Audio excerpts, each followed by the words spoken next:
What is slowly killing people without them knowing? Inactivity, depression, stress, alcohol, and drugs. The constant bombardment from the 24-hour news cycle. Constantly being reminded of the bad things of the world, including crime, inflation, politics. Stress, kidney disease caused by poor diet and shitty water. Time, anger and resentment. People that live their lives looking for reasons to get into arguments, can't ever be wrong or agree with others, those who go around actively hating others. It doesn't seem like it, but all of those traits equate to extreme stress, which is a huge factor if you want to live a longer life. Junk food, drinking soda daily, microplastics, poor diet. It seems we are constantly discovering new ways that ultra-processed foods are bad for us. What was cool in 3000 BC that's still cool now? Building a big fire, lighting the fire, watching the fire. Boobs, icebergs. Keith Richards, ice. The Northern Lights. Having sex. Sunsets. Antarctica. Meat, sitting around the campfire. Sex, the eclipse. Being able to pick up really heavy shit, run really freaking. Have always admired the physical capabilities of our species, especially when it comes to feats of strength and agility. The sex cave. Music. Hoary in him, no Michael Levy's interpretation particularly. We be droppin' Bangos 400 years before Urk, in the nourishing place between two rivers. Wheels. Ice. A good stick, fruit. Stars. Shade from the sun. The ice caps, but not as much. Sex probably. Digging a massive hole in the ground and seeing other guys do the same. Recording events on tablets. Men who love their partners unconditionally, share your stories, please. I don't think unconditional love exists regardless of sex, gender. The conditions may change from individual to individual, but I'm comfortable saying that pretty much everyone has a line somewhere in the sand. I have a decade's worth of family law experience to back that up. I look at my trophy wife of 48 years and say, I love this woman. About 10 times I married a unicorn. Unconditional love is not a thing. No one should love anyone unconditionally except for themselves. If your partner is shitty, goes around and cheats on you, beats and degrades you, and whatever horrors, you shouldn't love that person unconditionally. Unconditional love is for children, and that's not even 100 true. Ugly kids get rougher treatment and less attention from their parents than the cuter ones, and it's been, if that's true for kids, with all their evolutionary advantages to make us care for them. Both us presidential candidates got their bachelor's degree before we landed on the moon. The younger of the two is the same age as the guy who was president in the April 9th, 2024. Jesus. We don't want geriatrics driving. Why the hell do we keep putting them in office? Especially when they act like 5-year-olds. Every man-made explosion nuclear in history has occurred during Biden's lifetime. Trump has a bachelor's degree from his own university or another degree mill. That was also true at the last election. Donald Trump is an educated person male. They should both be in a nursing home. When Jimmy Carter was as old as our presidential candidates, George W. Bush was president. Yeah, obviously, they're both past due for retirement. Where did Trump get his degree? The slip and fall school. What have you devoted countless hours to that now seems futile? For me, I got a BS in biochemistry, then drove a forklift for 14 years. Now I'm an electrician. Destiny 2. Downloading and burning dudes. Lol, my 16-year marriage, my divorce was finalized in December. Going over past events and imagining me saying or doing different things I now think would have been better. Like standing up for myself against school bullies from 40 years ago, or old work managers who embarrassed me. I go as far as physically saying repenses to 20-year-old statements or arguments. I just can't seem to live in the present or imagine a future. To 5 online lol 1300ers later. Leveling up in video games. Work. It's all bullshit. Watching lots of workmates. Retire and die. I'm retiring now, I wanna enjoy it. Not bloody get sick and die. What gives away that someone is not a good person? How they treat animals. Taking every opportunity to badmouth anyone who isn't in the room.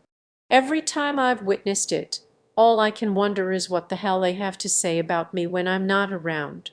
I don't think people who do this realize how off-putting it really is. Negative behavior towards others and a lack of empathy or remorse. How they treat waitstaff. Doesn't return their shopping cart. Always talking shit about other people when they aren't around. They get joy or feel apathy from hurting others. When they ban you for expressing your thoughts. Someone who can't admit when they are wrong. That means they don't think they should improve and therefore probably think themselves higher than they actually are.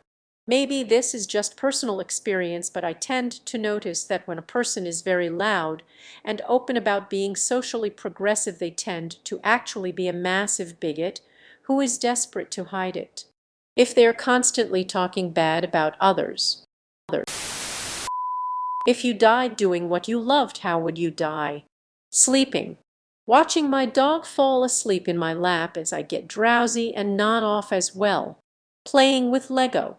Guess I never learned not to put them in my mouth. Violently masturbating. There was a couple who died because they were having sex in a parked car in the middle of the vet.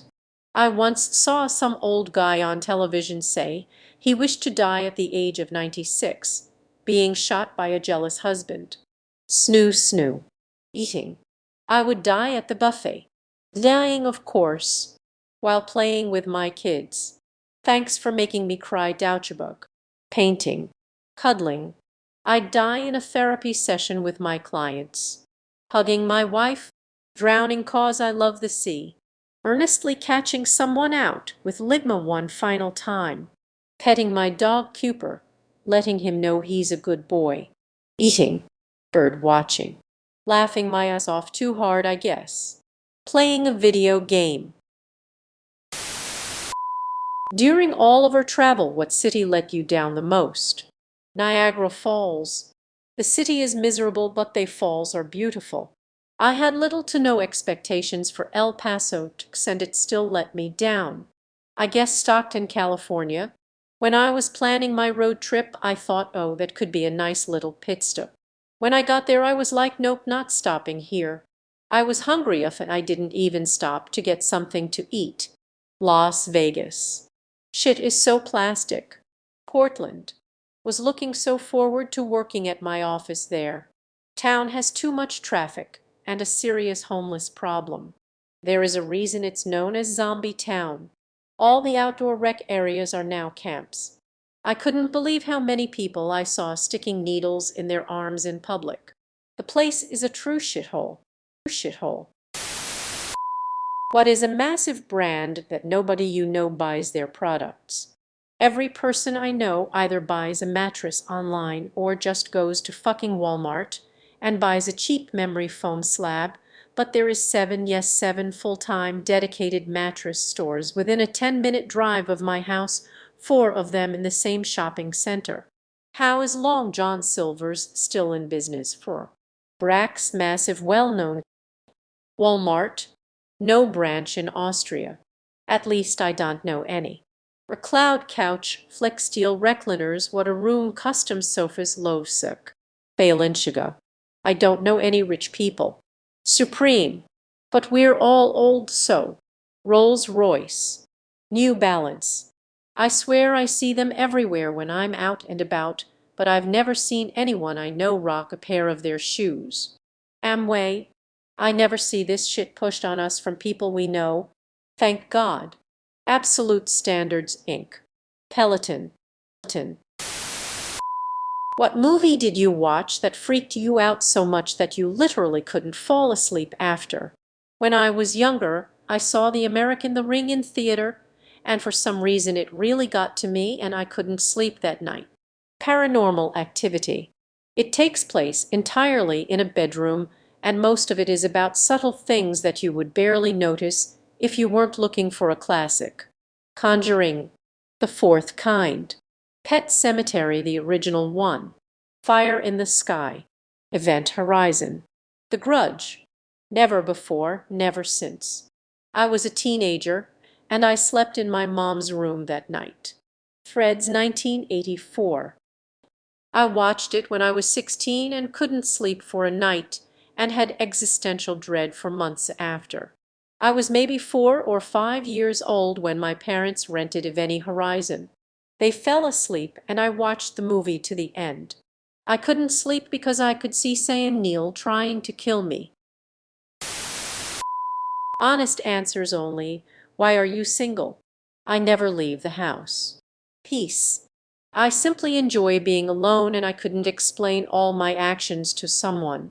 I'm a self-destructive coward who either turns people down, can't admit my feelings, or both.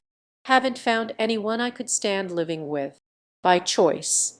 Not ready to be in a relationship just yet, as I still got some mental health stuff that I need to take care of. Lol. Coaches don't play afraid of women. I've been single unmarried for 70 years. I do have a lady friend whom I've known for decades. However, we live separately. We enjoy our time together, but we also value our solitude. I don't think I would make a good husband or father. I enjoy being alone. Who in your life seems to live by a completely different set of rules, and what have you learned from them?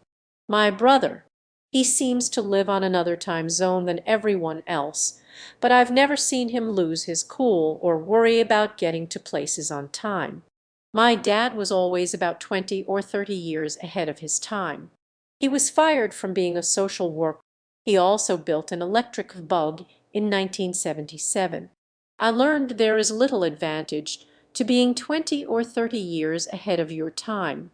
My husband is a mostly spontaneous person. He doesn't plan anything. He's self-employed so he can work when he wants. He lives in the moment. It can be annoying sometimes, but he's a good example and he gets a lot done. Who in your life seems to live by a completely different set of rules? My boss. And what have you learned from them? That rich people have zero concept of accountability for their actions.